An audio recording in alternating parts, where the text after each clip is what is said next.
Hi, Chef Scotty here. Let's see what's cooking in the Alfresco Pizza Plus oven now. You know, the Alfresco lifestyle is all about entertaining, but sometimes the best entertaining is when you're just cooking for two. I've sent my lovely bride of 31 years in for the wine, and I'm cooking something special for dinner tonight. Let's see what it is. Oh yeah, this is my favorite. This is a beautiful double chop pork chop, one for each of us.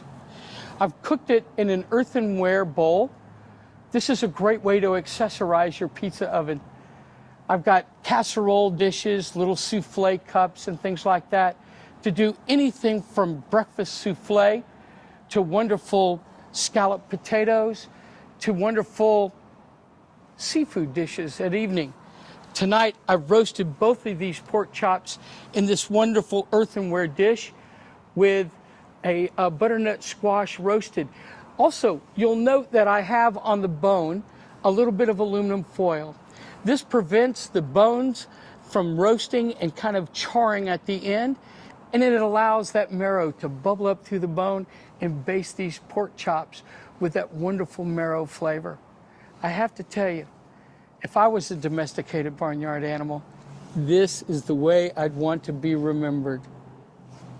Enjoy your dinner.